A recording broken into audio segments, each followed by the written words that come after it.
I'm Philippa Fabry. Welcome to the Show Your Superpower series.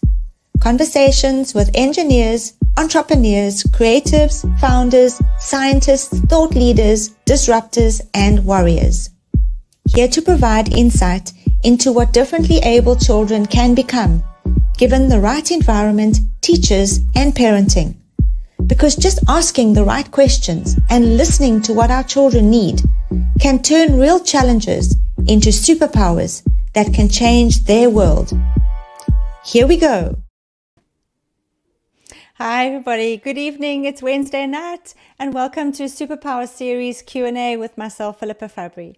We're chatting tonight about ADHD and all the ins and outs about using ADHD and the superpowers that go along with having ADHD to really boost your life and to make your whatever it is that you do in work and school amazing.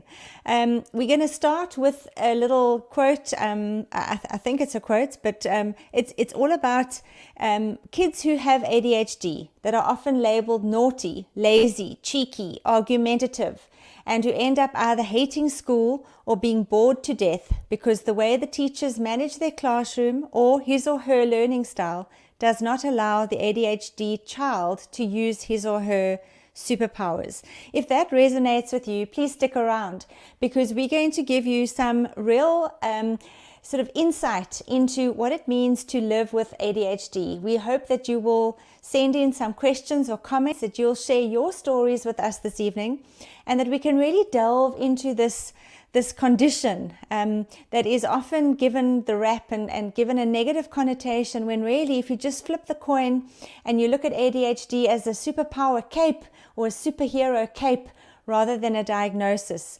So yeah, tell us where you are from. If you are watching, where you're watching. Are you a teacher? Are you a parent? Are you somebody with ADHD?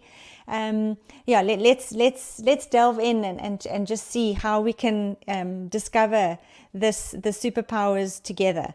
As we're going into this conversation, there was an article in the paper this morning about the Department of Education wanting to close 55 schools in the Eastern Cape, particularly in Nelson Mandela Bay. 35 of those schools are primary schools, and the aim is to close or realign 1,142 schools in the Eastern Cape. And guys, these are registered schools. I did some research today to just find out a little bit more about these schools, but that's a huge number, 1,142 schools in the Eastern Cape, with 55 in Nelson Mandela Bay, and 35 of those being primary schools. So what are your thoughts about that? Do you think do we have enough schools? Let's chat and see what you think about that. I'm going to leave that with you as I introduce my co-host this evening, my darling friend Danny, Dr. Danny Arhin. You're sitting in the dark there, Dan. What's happened? I see that. I'm not actually sure.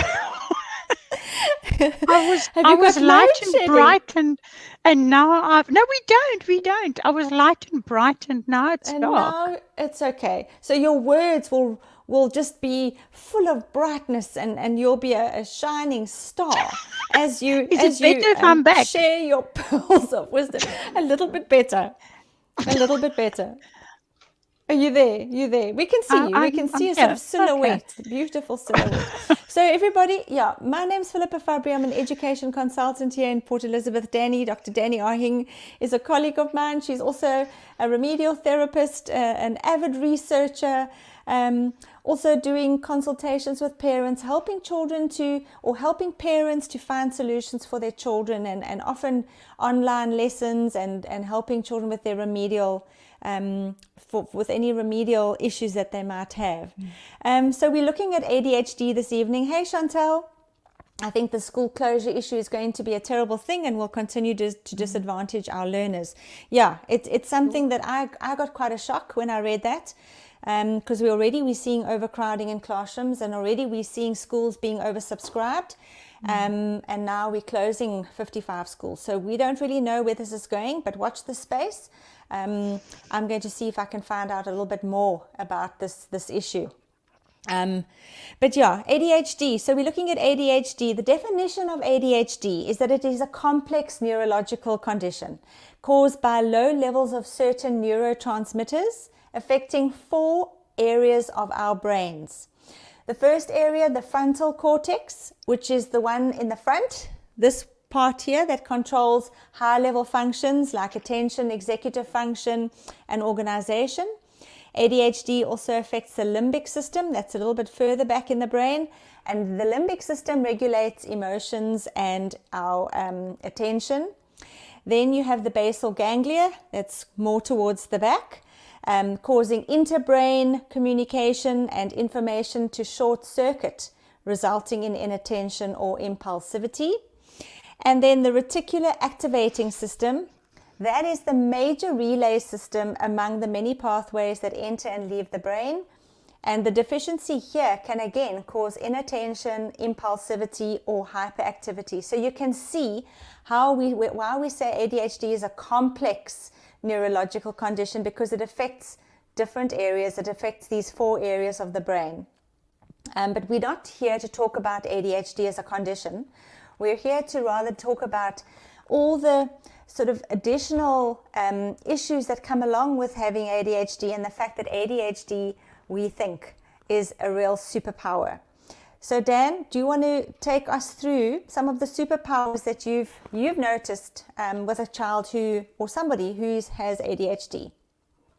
Sure. Phil, superpower is a natural gift that, if used correctly in the correct environment, can assist kids with any sort of barriers to learning that they have. In the incorrect environment, those superpowers will not be recognized, which means that there's potentially going to be some anxiety and some stress.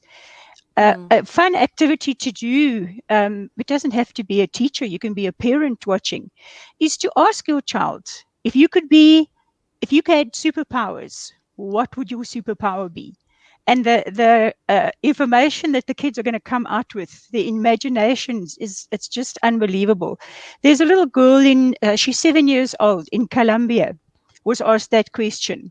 And she said, I want to be a princess. With this power, I would change other princesses to cats so I could be the only princess.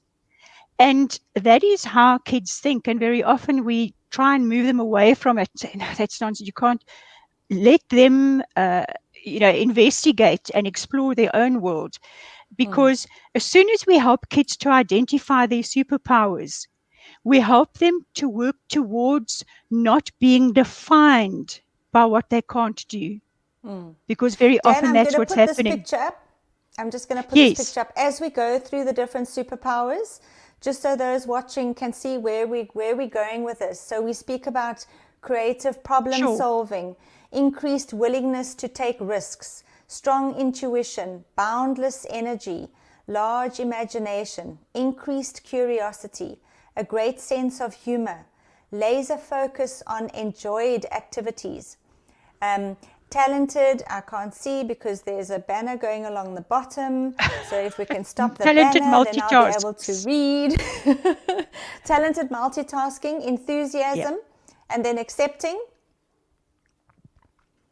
Let me just get that out the way. Accepting and compassionate.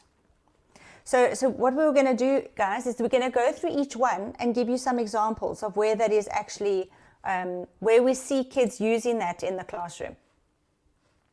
Sorry, Dan, you can go ahead. Okay, cool. In terms of the risk-taking, these kids like to move beyond the boundaries that are set as socially acceptable, because that's how they explore. That's how babies explore their world. They crawl and they pick up something, they put it into their mouth.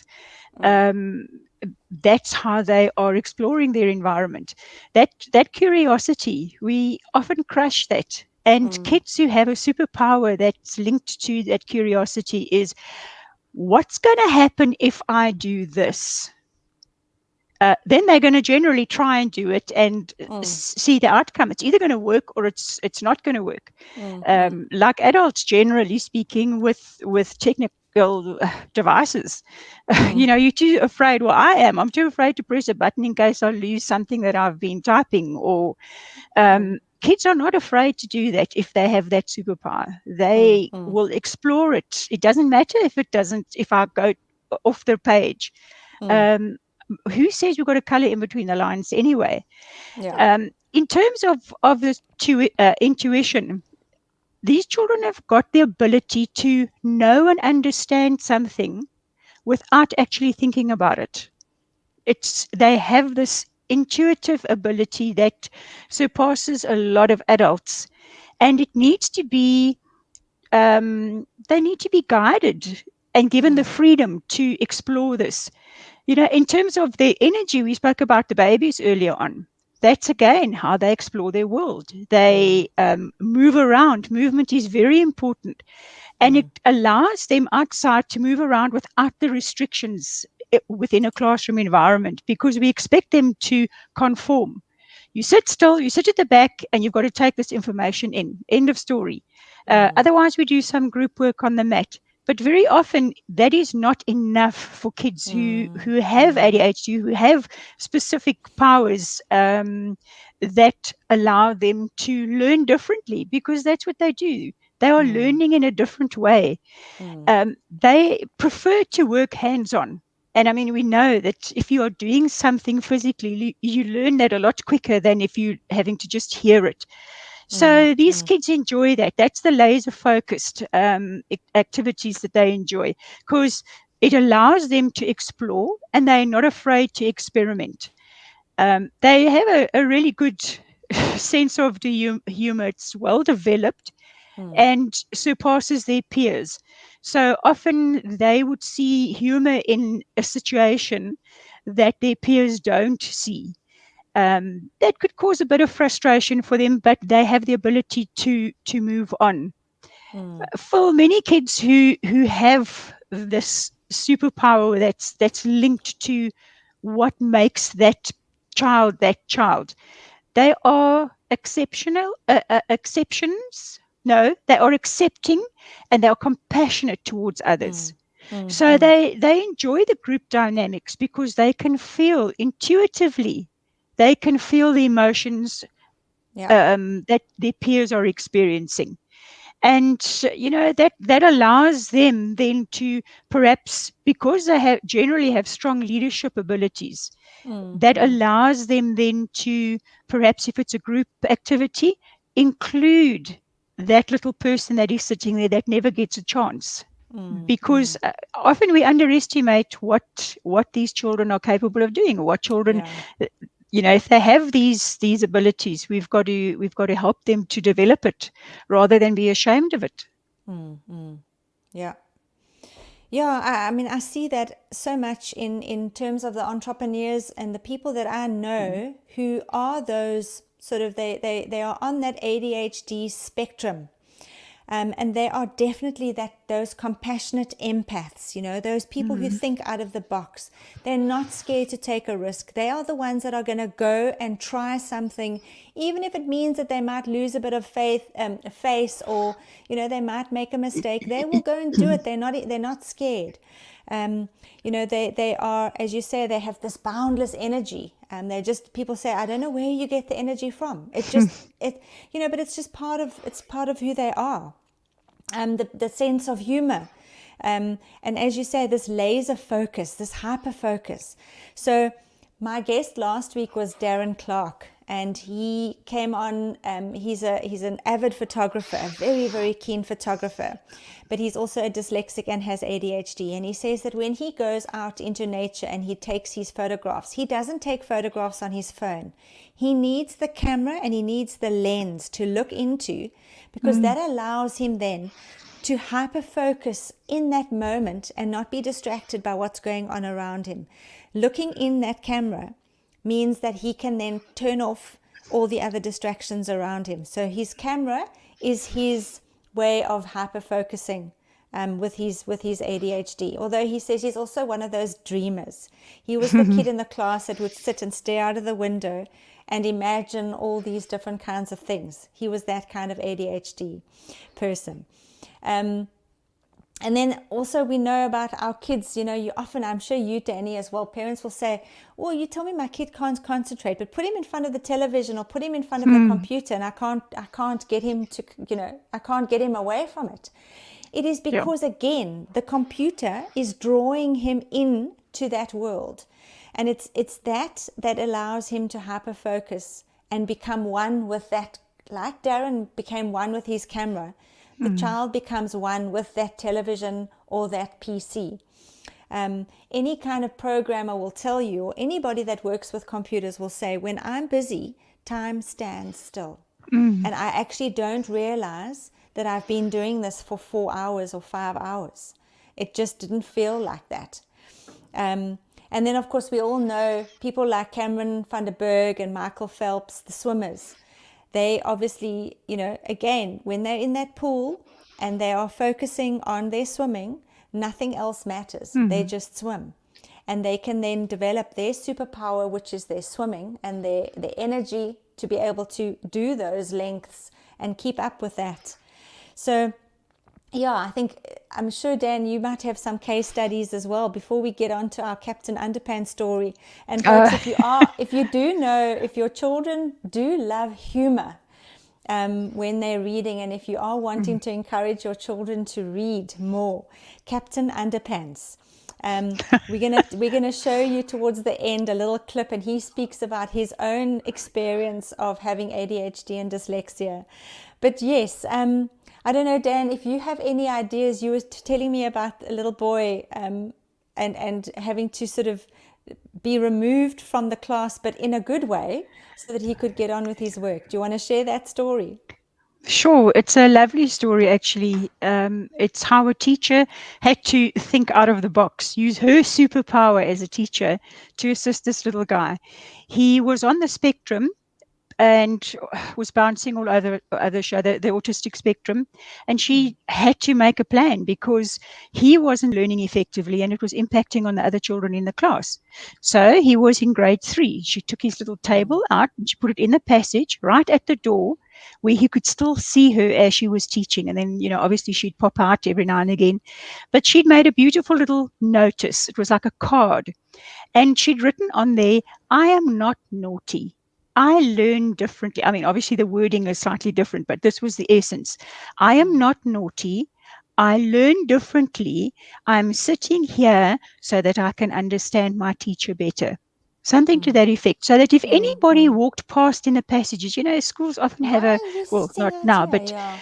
yeah, that my child must be naughty because they've been sent out to the classroom. But no, and he was quite happy with it, and it served him well. He could cope well with that situation, and the other children had the opportunity to learn effectively without being disrupted.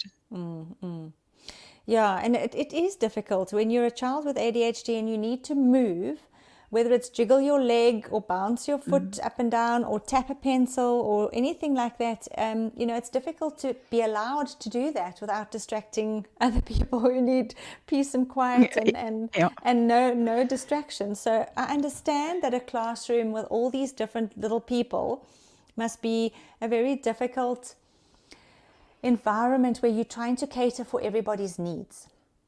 And I think part of the superpower series is to say, yes, you might have this so-called label or this condition, but how can you be equipped to let your diagnosis not bring you down, but rather allow you to rise up and become that leader in the school, that artist, that musician, that incredible, compassionate entrepreneur, or that creative out-of-the-box thinker. It's all those things that we tend to suppress because we're so worried about, oh, my child has ADHD, so I need to, give him a pill or send him to therapy or put him in an environment where that ADHD does not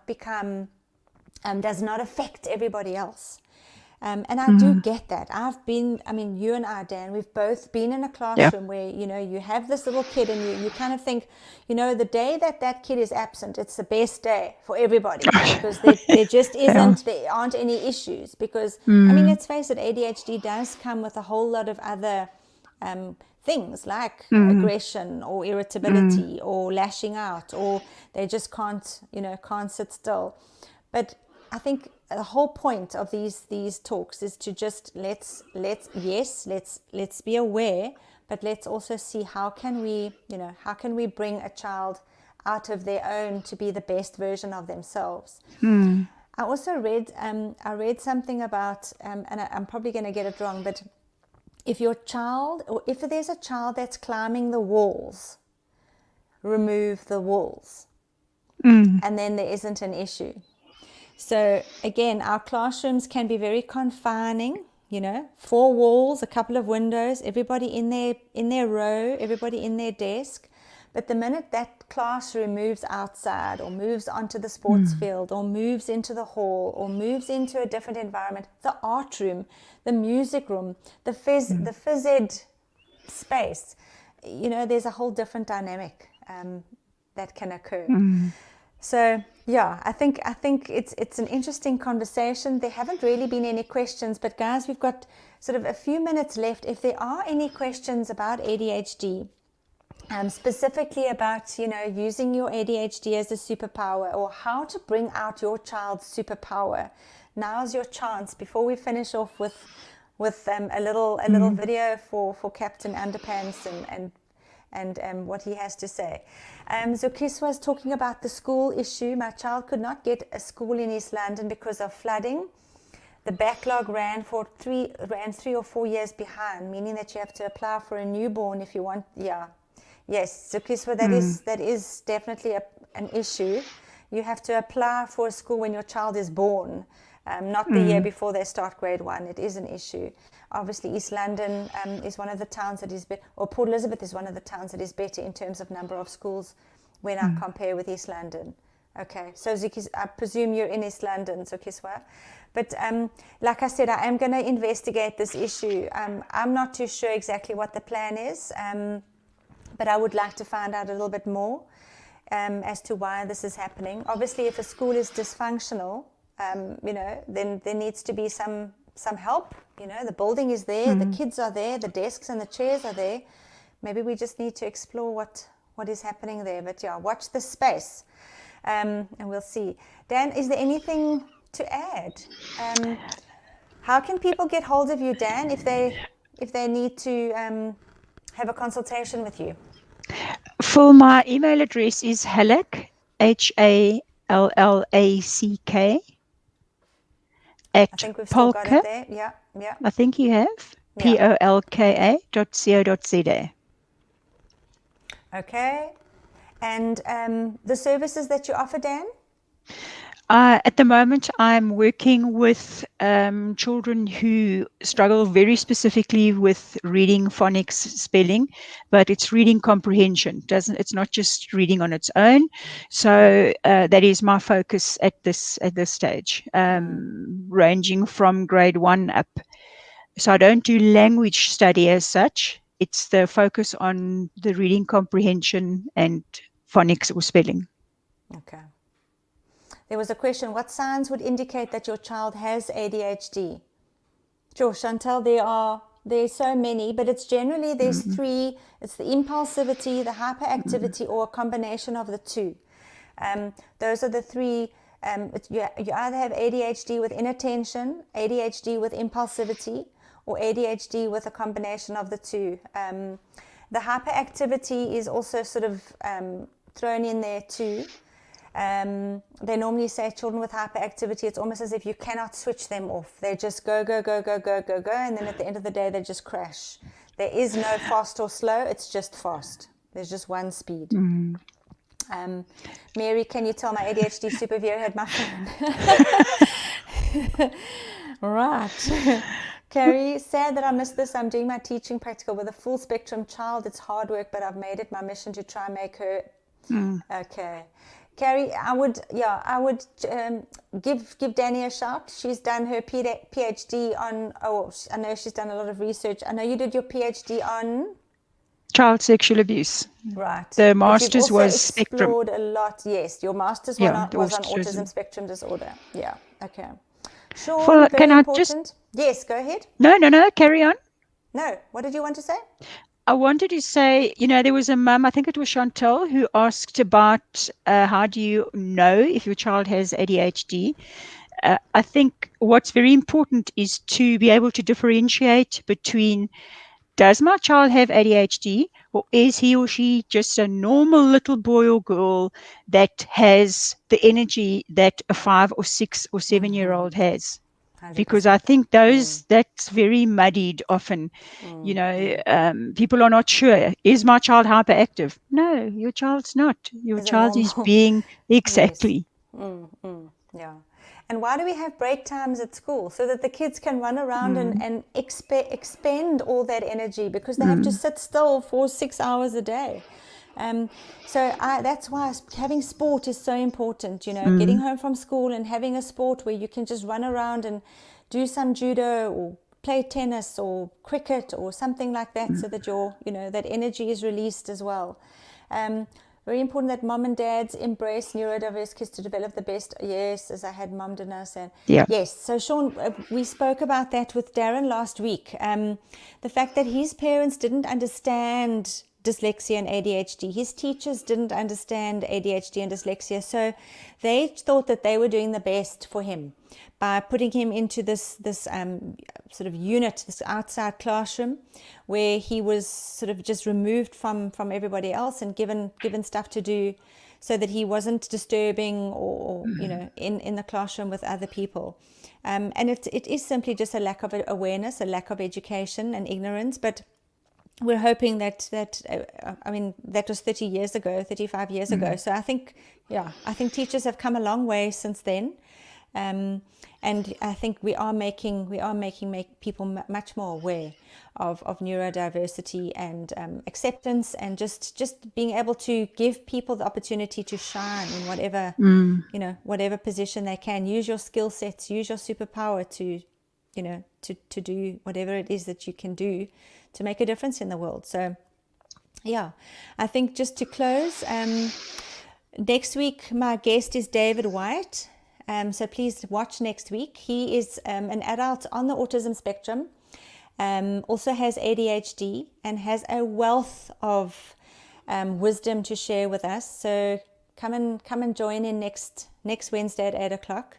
And I'm going to play out now with Captain Underpants, the author, Captain Underpants. He talks about his experiences of being a child with ADHD and dyslexia.